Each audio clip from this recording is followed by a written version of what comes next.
gente continua falando sobre esse assunto aqui no Band News São Paulo. Na linha conosco, a partir de agora, está o coordenador do Centro de Contingência do Coronavírus em São Paulo, Dr. Paulo Menezes, que já está conosco. Bom dia. Bom dia, Sheila. Bom dia, Ivan. Bom dia. Bem, tivemos ontem, infelizmente, um recorde no número de mortos nacionalmente e um recorde também aqui em São Paulo.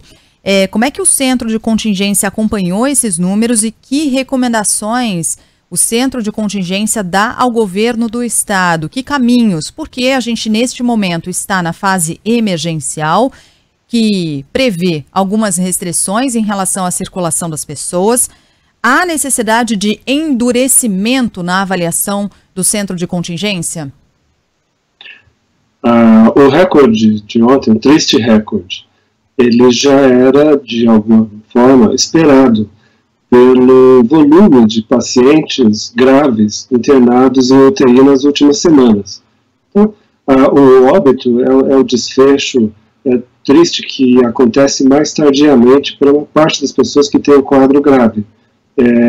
Nós vínhamos tendo um aumento muito rápido a cada dia de pessoas com quadros graves que necessitavam internação em UTIs e, consequentemente, os óbitos vão acompanhando esse aumento de pacientes internados. Além disso, houve também o acúmulo das notificações devido ao feriado da Sexta-feira Santa. A gente já sabe que todo fim de semana há uma queda da entrada de notificações no sistema e na terça-feira e quarta-feira os números são maiores. Então, esses dois fatores contribuíram para que a gente tivesse esse número recorde de óbitos por Covid-19. Já tem informação de que hoje o número é bem menor, um pouco mais de 800 óbitos, felizmente. E também já estamos observando, desde a semana passada, uma estabilização no número de leitos de UTI ocupados, o que é uma boa notícia, é reflexo da fase emergencial que já completa 3 semanas, de forma que nós não vemos novas medidas restritivas a serem tomadas, mas sim, nesse momento, a continuidade daquelas que estão já implantadas.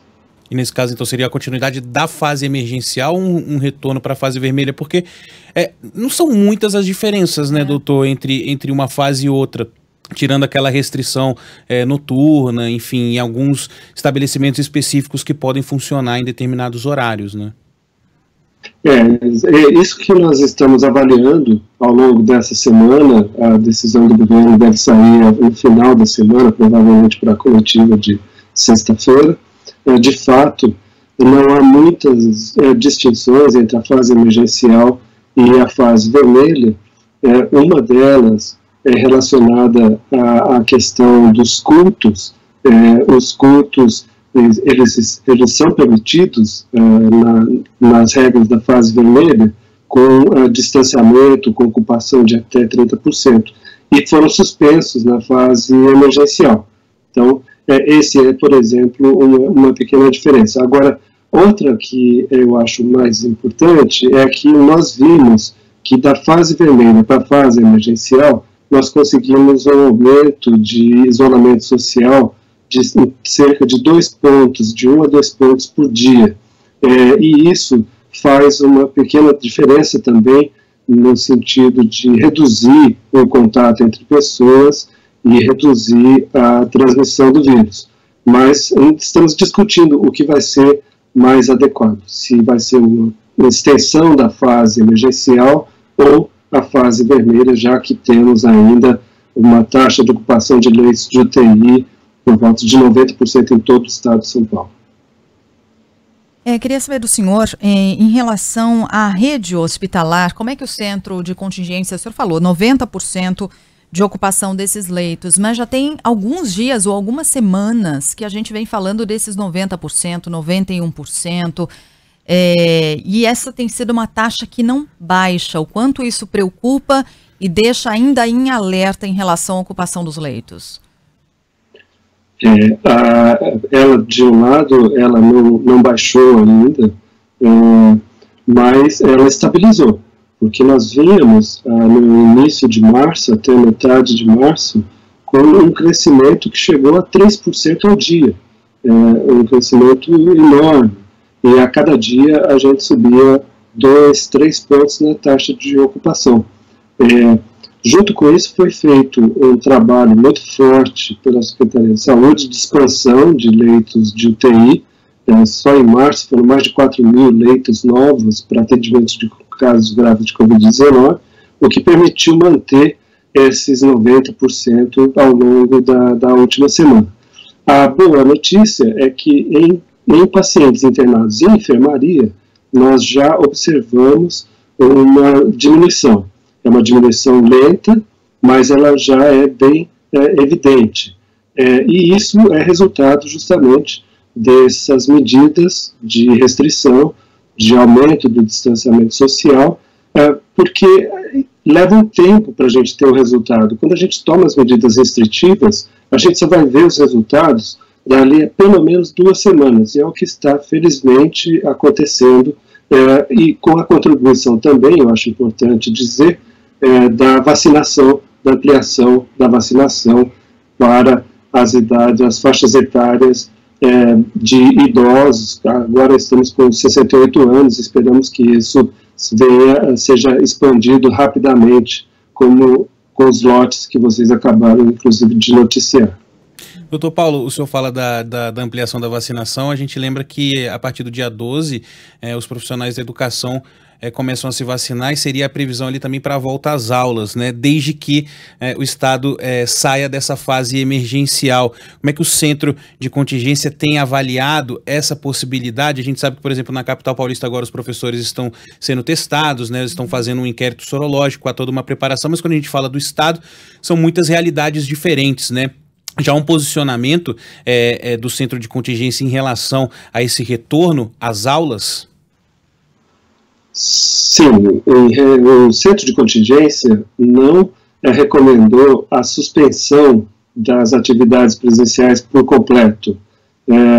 O Centro de Contingência entende que as atividades presenciais, particularmente na educação fundamental, são essenciais. E as crianças e os adolescentes são o grupo populacional talvez mais atingido por mais de um ano de pandemia e de dificuldade de ter aulas presenciais. O impacto no desenvolvimento, o impacto emocional é imenso. Então, o Centro de Contingência tem visto, a partir dos dados, inclusive, da Secretaria de Educação do Estado de São Paulo, que a transmissão dentro das escolas ela é bastante reduzida, especialmente entre alunos. E a vacinação que se inicia na próxima semana é uma ótima notícia no sentido de proteger os professores, especialmente os mais vulneráveis, já que a idade mínima é 47 anos, para que eles possam continuar, ou retomar, melhor dizendo, as atividades presenciais de acordo com o faseamento e com os protocolos de segurança que devem ser seguidos. Doutor Paulo, a gente estava há pouco falando sobre o caso de Araraquara, onde houve sim um lockdown, e pelo segundo dia consecutivo, Araraquara felizmente não registrou nenhuma morte, não houve nenhum óbito. O Centro de Contingência não recomendaria esse lockdown para todo o estado de São Paulo? Ele não seria o caso, por exemplo, um lockdown bem feito por 1, 2 semanas, talvez não surtisse um efeito mais benéfico para a população de São Paulo, com uma redução mais drástica nesses números, ou isso é descartado pelo Centro de Contingência? Eu tenho colocado que, do ponto de vista técnico, o Estado de São Paulo, com a sua fase vermelha e a fase emergencial especialmente, já tem todos os elementos que caracterizam o que se chama de lockdown. Todos os serviços não essenciais estão suspensos, os serviços essenciais funcionam de forma bastante limitada, com protocolos. O toque de recolher ele está instituído no Estado como um todo. E o que ocorre em municípios como Araraquara e outros é uma intensificação do controle de mobilidade das pessoas. Quem pode implementar isso são os municípios, de forma que, para o Estado como um todo, não há essa determinação. Aqueles municípios que têm condições e enfrentam situações mais críticas têm feito essas medidas, como o bloqueio sanitário, o fechamento das praias e parques, de forma que eu considero que o Estado de São Paulo está, sim, num estado que nós podemos chamar de lockdown, embora seja permitida a circulação de pessoas que precisam trabalhar ou precisam fazer suas compras, ir na farmácia, coisas essenciais. Bom, porque sempre soa um pouco esquisito para a gente, né, doutor, falar que há todas as características do lockdown, enquanto há muita gente se aglomerando, muita gente na rua. O senhor diria, então, que falta a população aderir a essas medidas e ter esse tipo de consciência? Eu também acho muito estranho a gente, hoje, dia 7 de abril, discutir esse tipo de situação. Às vezes parece que o noticiário, estamos na primeira semana da pandemia, sabe? Estamos falando aqui sobre como identificar sintomas, né, defendendo a necessidade de ficar em casa. É como se há um ano a gente insistisse em uma coisa que não entra na cabeça de boa parte da população, né? Estou ouvindo aqui, ou pelo menos metade da população, se a gente olhar aqui as últimas taxas de isolamento no estado, que beiram ali entre 43% e 51%, né? Tá faltando ainda um pouco disso? Eu acho que falta, mas eu não diria que é para metade da população, já que muitas pessoas estão fazendo os serviços essenciais para que a sociedade possa continuar funcionando, possa haver atenção à saúde, por exemplo, o trabalho de vocês, que é fundamental, de comunicação. Então, eu diria que desses 55% que não estão em isolamento, provavelmente mais da metade é de pessoas que precisam estar circulando por conta dos trabalhos dos setores essenciais. E acho que sim, a gente precisa continuamente trabalhar nessa questão da conscientização dessa parte da população sobre a importância, sobre a gravidade da pandemia, a gravidade do quadro de muitas pessoas que são infectadas pelo coronavírus, para que elas colaborem também. Né? Seria mais fácil se todo o país tivesse uma situação coordenada de enfrentamento da pandemia, o que não tem acontecido desde o início, infelizmente. Então, isso eu acho que faz com que uma parte também da população não saiba ou não queira seguir as recomendações e as medidas que são tomadas aqui, por exemplo, no estado de São Paulo. Você quer ir? Não, eu ia só registrar mensagens dos nossos ouvintes. Eu estou lendo aqui todas fora do ar. É importante registrar muita gente falando sobre fiscalização que deveria ser mais rígida, fiscalização para valer, pesar mais no bolso das pessoas. Muitos relatos, imagens aqui das denúncias que as pessoas têm feito sobre comércio que está funcionando, continua funcionando irregularmente, apesar de todas as recomendações, a despeito de toda a regra colocada pela fase emergencial, a gente descumprindo. Tem imagens aqui de moradores da periferia de Guarulhos, por exemplo, falando, aqui a vida está normal, a vida segue normalmente. Então as pessoas cobrando com muito medo, muito receio, mas cobrando também mais fiscalização. Tem sentido falta disso, né? Falta de fiscalização. E vale esse registro. Eu queria só perguntar pro doutor Paulo, o senhor disse que já era esperado, né?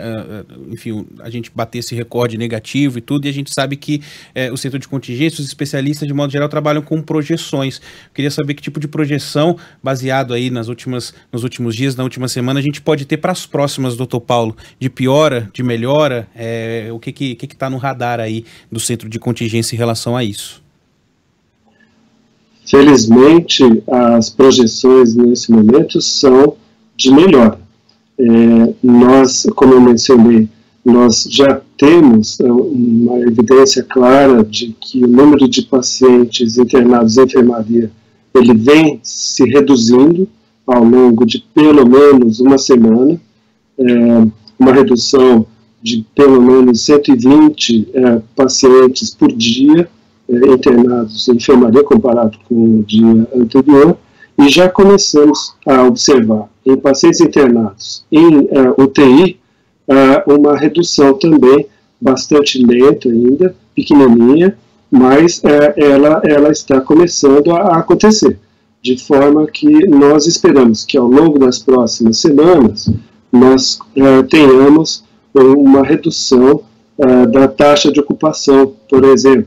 Hoje nós estamos com 90% e vamos caminhar lentamente em direção aos 80% nas próximas semanas. É um processo lento que requer com que nós continuemos com medidas restritivas, com todos os cuidados, porque ainda estamos, vamos dizer, no topo dessa segunda onda tão forte que bateu todos os recordes negativos, infelizmente. Doutor Paulo, em relação aos feriados que foram antecipados, né, em alguns locais, houve de fato resultados? Isso ajudou para evitar a circulação maior de pessoas? E também gostaria de ouvi-lo, qual é a recomendação, qual tem sido a recomendação do Centro de Contingência em relação aos transportes públicos? Porque continuam sendo alvo aqui de muitas mensagens dos nossos ouvintes falando de superlotação nos ônibus municipais, nos trens do metrô, nos trens da CPTM. O que há nesse sentido em relação aos transportes públicos e qual foi a leitura feita pelo Centro de Contingência em relação à antecipação dos feriados? Em relação aos feriados, a avaliação ela é de que eles contribuíram de uma forma muito modesta para o isolamento social que nós tivemos na semana anterior aos feriados. Então, na semana anterior, durante os dias de semana, o isolamento social ficou na faixa de 43% a 44%, e ao longo da semana que passou, isso subiu um ponto, muito pouco, infelizmente, em relação ao que provavelmente se esperava com isso. Agora é importante ressaltar que o feriado só foi municipal, foi aqui no município de São Paulo e em alguns municípios da Grande São Paulo, especialmente da região do ABC, de forma que no restante do estado não houve essa situação do feriado de 10 dias. De qualquer forma, houve a manutenção, pelo menos, desse nível de isolamento social na faixa de 44% a 45%. Em relação aos transportes públicos, esse é mesmo um gargalo muito difícil de contornar, já que nós vivemos numa megalópole com 22 milhões de pessoas. Mesmo que haja uma redução no número de pessoas circulando, e houve, né, comparado com o período pré-pandemia, que era o período de circulação normal de pessoas, hoje circulam 60% menos pessoas no transporte metropolitano, de trens, metrôs e ônibus intermunicipais. Não houve redução de número de carros circulantes de trens e metrôs, né? Mas como é muita gente, continua ainda havendo a aglomeração. Nós recomendamos um escalonamento de horário de setores, de indústria, de serviços e comércio, para que os que têm que trabalhar não tenham que ocupar o transporte público exatamente nos mesmos horários. Isso foi aceito e foi seguido por uma parte das empresas de cada setor, mas a gente, infelizmente, continua vendo essas cenas de muita gente precisando tomar o transporte público no mesmo horário. É isso. Infelizmente, nosso tempo está esgotado. Eu agradeço todas as mensagens dos nossos ouvintes. É claro que ao longo do dia e dos próximos jornais, no Band News São Paulo sempre, né, a gente continua aqui cobrando ações, medidas, mais fiscalização, como tem mencionado aqui os nossos ouvintes, e também para que haja um transporte público mais decente. Isso vale sempre, vale a qualquer tempo, em especial durante uma pandemia. Dr. Paulo Menezes, coordenador do Centro de Contingência do Coronavírus em São Paulo, obrigada pela entrevista, até uma próxima, bom dia. Obrigado, até mais, um bom dia para vocês e para os ouvintes. Bom dia. Só antes, né, Sheila, para lembrar aqui para os nossos ouvintes, obrigado, doutor,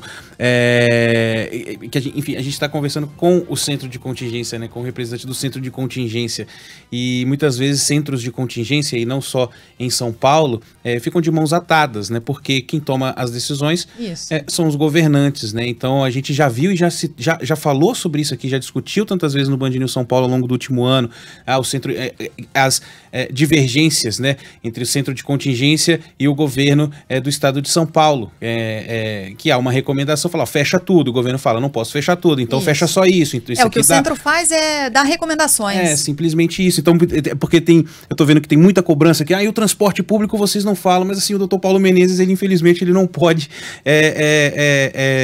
responder por isso, público. Pela melhora no transporte público, e aí, da última resposta, quando ele fala, né, o escalonamento, teve até um ouvinte que riu aqui, falou, isso aí é piada, escalonamento de horário, poxa vida, é uma ideia, mas aí, olha o tanto de setor e de gente que, né, uma ideia como essa precisa abraçar, né, as empresas de transporte, as empresas onde essas pessoas que vão tomar o ônibus trabalham, o próprio governo de São Paulo, as prefeituras, então é preciso ter uma ação conjunta nisso, né, o que ele está falando aí do escalonamento é assim, é uma ideia, né, seria uma solução, que não saiu do papel. Então... mas aí também é isso, né? É uma sugestão, e não é do centro de contingência, essa foi da própria Secretaria dos Transportes Metropolitanos, e cá entre nós, transferindo um tiquinho de responsabilidade para as empresas, né? Transferindo um tiquinho dessa responsabilidade, porque a gente sabe a responsabilidade, no final das contas, pelo transporte público, pela situação dos trens, do metrô, da CPTM, nesse caso, é da Secretaria Estadual dos Transportes, assim como no caso dos ônibus, é dos prefeitos. Dos secretários municipais de transportes. Então, assim, também é claro que há uma necessidade de conversa, de consenso com setores, com outras cidades e tal, mas também assumir uma posição e seguir em frente nela é papel dos governantes, né? E a gente tem visto pouco isso. É verdade. Agora são 10 horas 4 minutos.